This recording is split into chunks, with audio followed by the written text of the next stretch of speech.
Vikings game plan continues from the TCO studios. I'm Paul Allen. Pete Bercich, analyst for the Vikings Radio Network, former player and coach for the Minnesota Vikings. Ron Johnson, Vikings Game Day Live. Oh yeah, I've got it.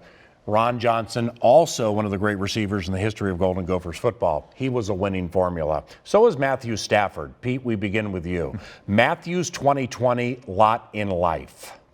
Well, I think it's a lot like it's been before. I mean, he's going to be short on receivers, not a lot of threats down the field, but he's running for his life quite often, especially with the Colts. Colts have a very, very good defensive line, but he just could not stay up on two legs. They had an opportunity to go ahead with a touchdown toward the later part of that game. He gets sacked, fumbles the football, Colts recover, they go ahead by multiple scores.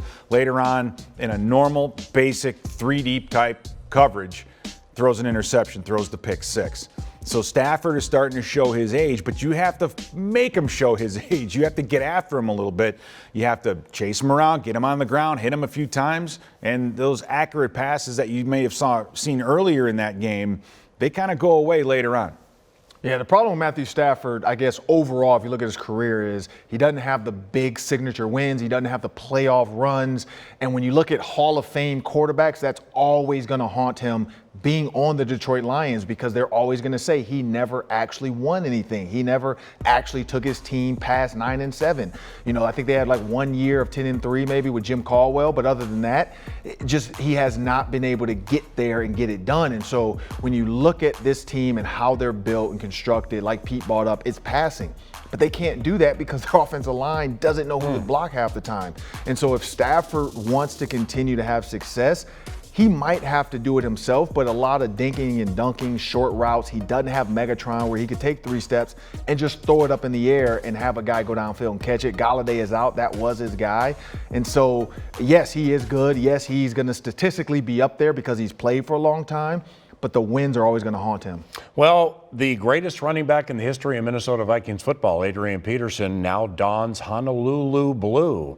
He's in a carries cut with DeAndre Swift. That's a rookie. Adrian Peterson coming into U.S. Bank Stadium, Ron, against the Minnesota Vikings. I mean, he carries it 7-9 times a game. You think that changes? I think he's going to want it to change. He's going to yell and scream. He's going to be super excited to be back. There's not going to be any fans to cheer or boo, so who knows what would have happened. But Adrian Peterson's going to want the ball. We know that. But how can they get it to him? He's not a great receiving running back, so they can't run screens with him. A lot of things the Lions like to do, by the time they get to it, Adrian Peterson's out the game because he's not that back, picking up the blitz and all that kind of stuff on third down. He's not out there. So you're really going to see him on first down, and how many times are they going to get the first down? That's going to be the question of how many actual carries he gets. I think Jaleel Johnson is going to be key in this game, Paul, mainly because the Vikings are going to want to stop the run. They're going to have to stop the run. The Lions haven't been very good at it if you look at their statistics, but they're going to need to. They have to be able to run the football in their situation. The Vikings, though, are you going to have to keep an 8-man box, or can you keep a safety deep? And that's going to be up to Jaleel Johnson up front. I thought he had a wonderful game against the Green Bay Packers, finally learning how to play that gap, kind of a gap and a half technique, getting some penetration. If those front, especially the 2 interior guys, Jaleel Johnson in particular, if they can play the run, help out Eric Kendricks behind them, we can keep a couple safeties deep. Our young corners won't get stressed, and we'll be in very good shape. What a wonderful running back, Adrian Peterson. Great memories he gave us here. So many big runs. He'll head to the Hall of Fame. Defensively for the Lions, and in closing with the winning formula, speaking of familiar names coming back home, Everson Griffen now plays for the Detroit Lions. This will be his first game, Ron. What do you expect?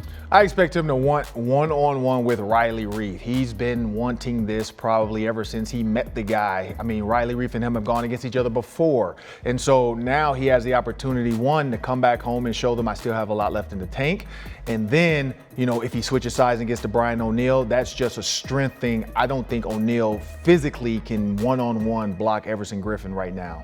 Well, last week, before we departed on winning formula and game plan, we said if you only win one game the rest of the way, make it this game. That might have been good luck. They beat the Green Bay Packers. So if you only win one the rest of the season, go ahead and make it this one against those Motor City Kitties. Ron Johnson, Pete Bercich, Paul Allen, Vikings Entertainment Network, TCO Studios, Vikings Game Plan.